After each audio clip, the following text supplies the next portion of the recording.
Mr. Chairman, marahil po, hindi na ako nakikilala ng ating former president. Magpapakilala po muli ako.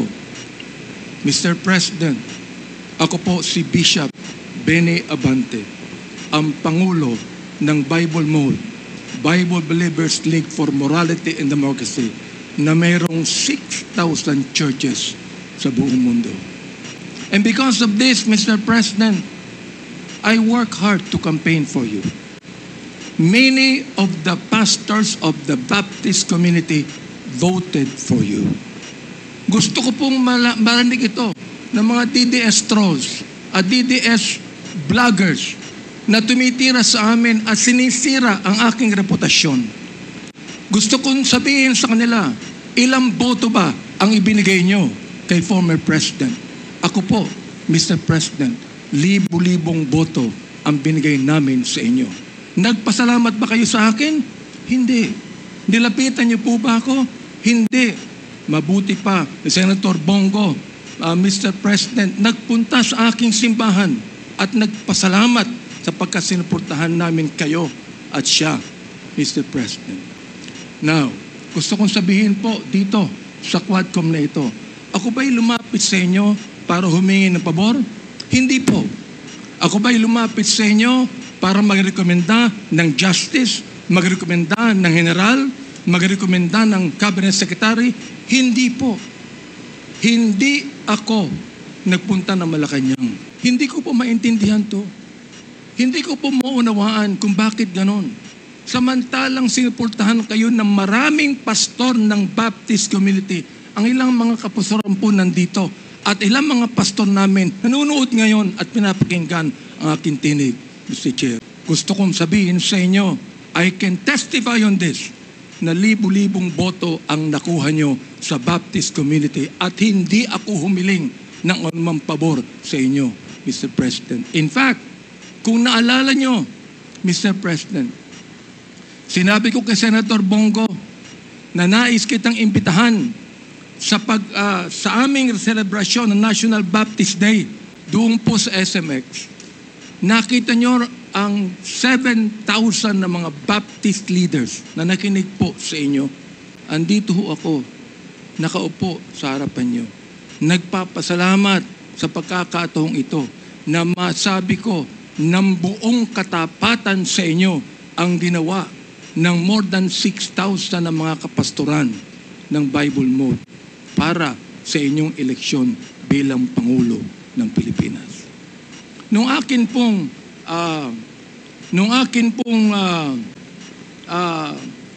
nag-file ako ng bill, Mr. President, yung pong tinatawag nating Republic Act 11897, an act declaring the second Thursday of January of every year as special working holiday to be known as National Baptist Day.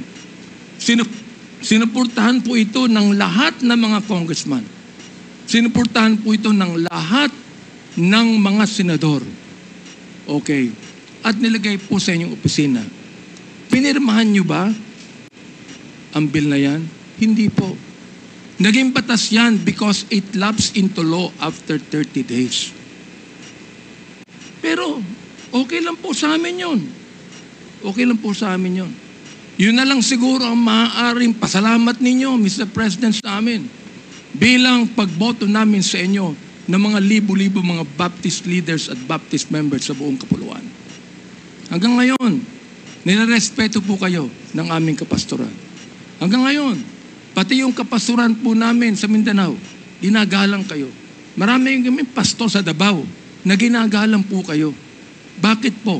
Sapagkat kayo ay naging Pangulo ng Pilipinas.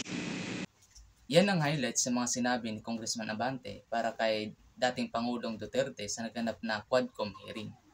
At sa kanyang mga sinabi, gusto niyang magkaroon ng utang na loob si dating Pangulong Duterte sa kanya at sa mga Baptist. Kung si Duterte ay hindi humingi ng boto mula sa iyo o sa mga Baptist, wala tayong karapatang humingi ng utang na loob mula sa kanya. Bakit?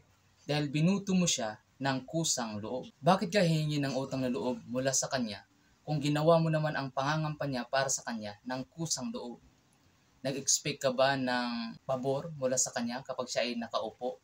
Kaya ganun ka na lamang kadismaya nung hindi napirmahan ni Pangulong Duterte or dating Pangulong Duterte ang batas patungkol sa National Baptist Day. Kasi kung wala po kayong inaantay na pabor mula sa kanya, hindi ka madidismaya kahit hindi niya pipirmahan yung National Baptist Day. Baptist po ako at ayaw ko na ang pagiging Baptist ay magamit sa pamumulitika. Hindi po tayo gaya ng ibang sekta na ginagamit ang kailang grupo para mag-endorso ng mga politiko at para kapag yung politiko ay makaupo sa posisyon ay hihingi sila ng pabor. Kung magkaroon man ng utang na loob si Pangulong Duterte ay hindi po sa ating mga Baptist kundi sa Diyos na nag-allow sa kanya na siya ay mailuklok sa pagiging presidente dito sa Pilipinas. At kung magkaroon man ng utang na loob si Duterte sa mga relihiyon, hindi po sa ating mga Baptist, kundi sa mga INC, sa KOGC members, at sa mga Katoliko na mas maraming naibigay na boto para kay Pangulong Duterte. Hindi po sa atin. At para po sa kaalaman ng lahat, maging sa mga hindi Baptist, si Congressman Abante po ay hindi representative ng kabuoang Baptist dito sa Pilipinas. Maaaring sa kanyang mga membro lang o sa mga naniniwala sa kanya. Pero sa pagkalahatang Baptist po ay marami pong hindi sumasang-ayon sa kanyang mga sinasabi.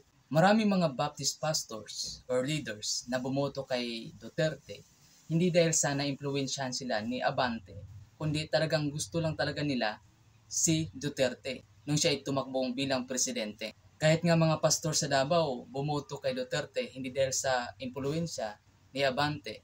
Paano ko nalaman yan?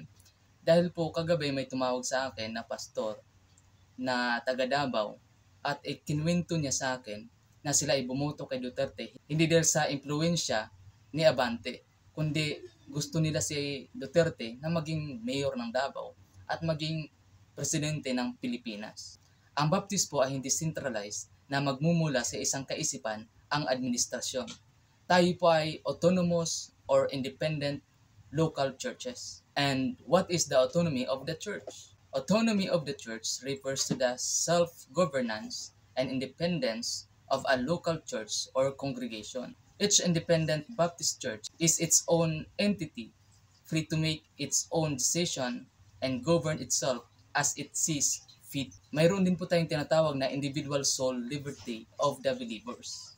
At ano naman ito? It is a fundamental Baptist principle ensuring each believer's freedom and responsibility in matters of faith. Ano-ano naman ang mga aspect nito? Personal conviction, freedom of choice, personal accountability, and conscience protection. Kaya kung sasabihin ni Congressman Abante na dahil sa kanyang impluensya bumoto ang mga pastors or leaders ng Baptist kay Duterte, mali po yun. Wala po yun sa conscience namin. Isa lang po ang gusto kong iparating sa mga kapatiran na huwag nawa magamit ang pagiging Baptist sa pamumulitika. Dahil wala po tayong utang na loob kahit kanino man. Maliban sa Diyos na nagligtas sa atin. Tsaka huwag po tayong masyadong panatiko sa mga politiko. Dahil hindi naman sila yung magbibigay sa atin ng pag-asa. At huwag tayong umasa na kapag nailuklok ang mga politiko na gusto natin, ay mabibigyan ng kapayapaan ang Pilipinas or ang mundo. Bagkus, kahit sino pang uupo sa Pilipinas na presidente o sino pang mamumuno ng mundo, hindi na po bubuti itong sanlibutan natin. Bagkus, ang sabi ng Biblia, ito ay pasama ng pasama dahil sa kasalanan ng tao. At kahit pa maibalik si Duterte bilang presidente sa Pilipinas, hindi na po ito bubuti ang Pilipinas. Marami sa mga Kristiyano na parang sinasamba pa si Duterte kaysa Diyos. Maraming mga Kristiyano na nagbigay ng pag-asa kay Duterte kaysa Diyos. Alalahanin po natin, mga Baptist, na minsang minura ni Duterte ang Diyos natin. Minsan niyang tinawag na stupid. Kaya wag po natin ibigay ang pag-asa sa Kanya, kundi sa Diyos natin.